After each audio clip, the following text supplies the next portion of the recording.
Would you like to create a salon pricing structure that could double your profits without any more work from you using a really simple 3-step framework? And what if you realized that to create more profit in your business, it wasn't a matter of learning more things to do, but actually to understand some of the things that you needed to stop doing? And changing things could just be a matter of addressing some of the mistakes you may have been making, thinking that you're actually solving those problems by making the mistakes. The problems of not having enough revenue and profits come into your business, the problems that you're having with customers coming in and feeling the pressure of their financial situation and all their gloom about the economic situation and how they feel that you should be doing something about it and providing your services for them at a more reasonable cost. What if you knew that just by changing some of these things that you've been doing, we can create a massive transformation? Because for the longest time, we have been told all sorts of things in our industry, that the customer's always right, that we need to treat our loyal customers differently, give them discounts, make special favors for them, and let them get away with some behaviors that fall outside our procedures that we've been trying to enforce to remain profitable. Procedures like booking fees and cancellation fees. We've been told that we just have to do anybody that comes to our salon, that, every customer is right, the phone rings, and we have to do our best to fit every single person in. And some customers come to businesses feeling like the salon needs to apologize to them if they can't be fitted in when they're trying to get an appointment within a couple of days or a day, or sometimes even a Saturday of a week, when Saturdays can have been booked out for months in advance. Also, customers seem to be hung up with how much hair we cut off or how long they're in the chair. There's a real shift happening. Hairdressers talking about charging for time, but that is not even enough. We don't need to just look at trading our time for money. It's our expertise, our value, and the transformations that we provide that are what we do with customers here. The mistake we're often making is that salons aren't looking at their customers and the long-term journey that we can have with them. We've also been told that we have to be competitive in our local area, that a lot of people will go into groups and ask what people are charging, and that we can't possibly charge a lot more than the salon down the road. Or you have customers coming up saying to you, well, I can go down the road and get it cheaper, as if that's going to change your pricing and you're going to do the pricing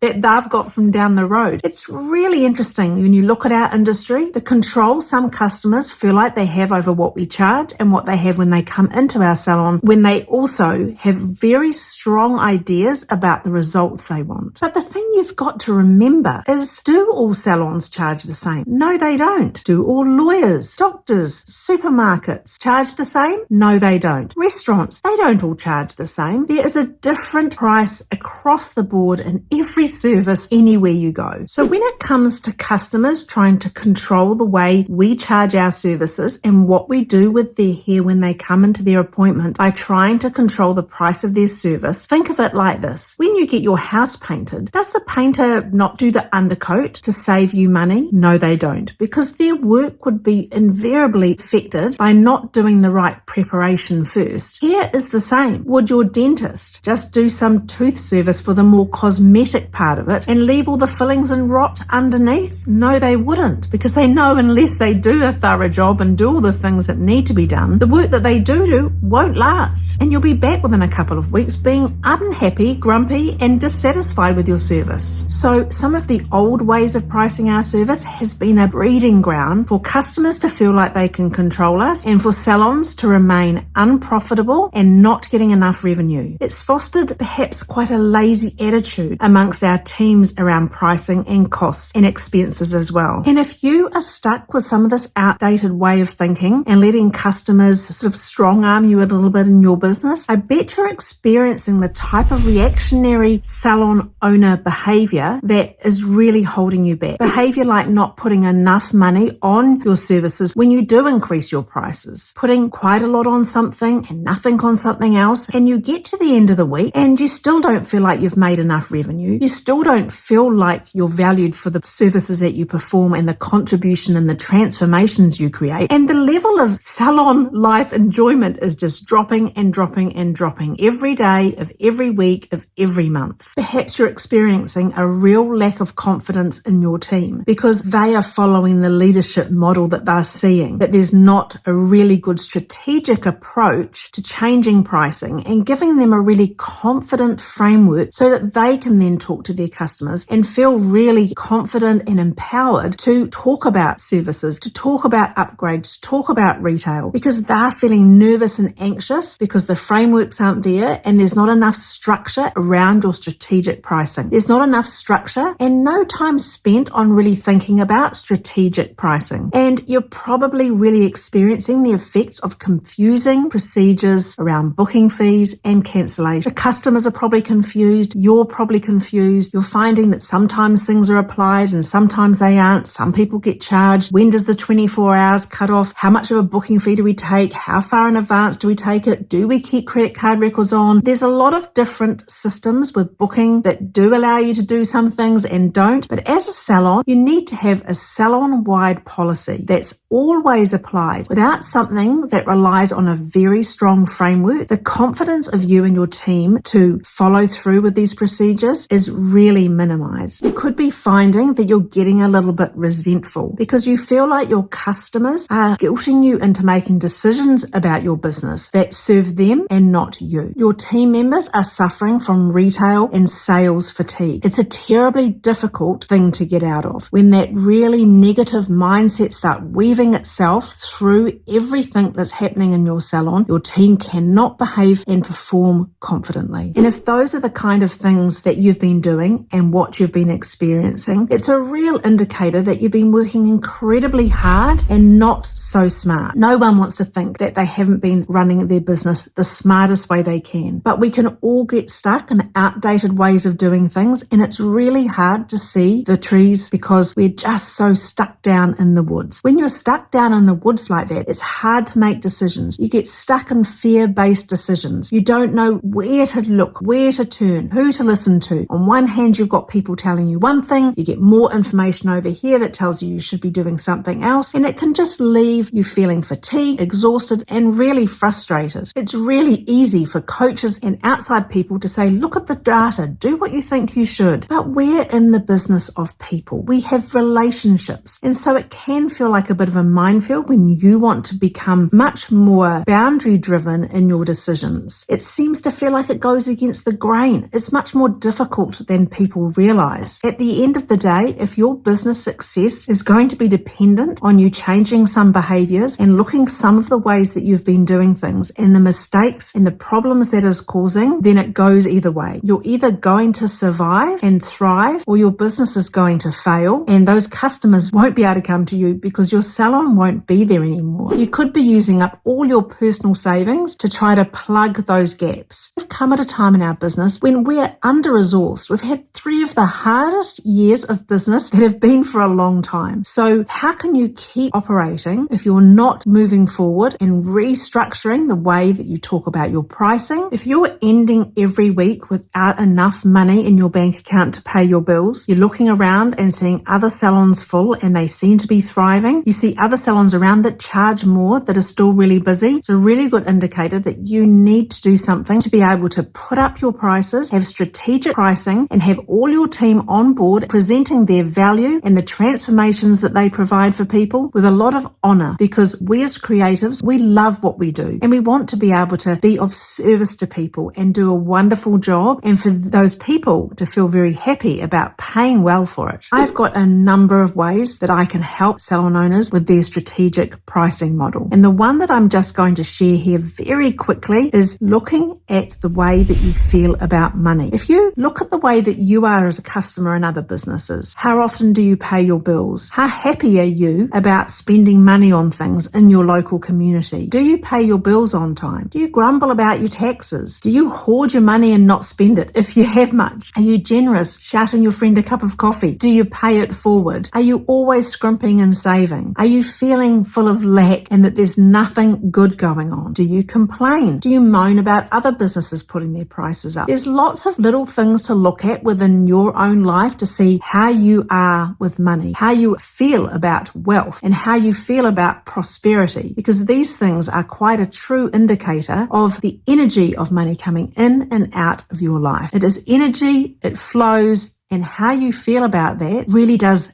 give you your current experience. If you feel like you'd like to know more about this, send me a DM and let's see how I can help.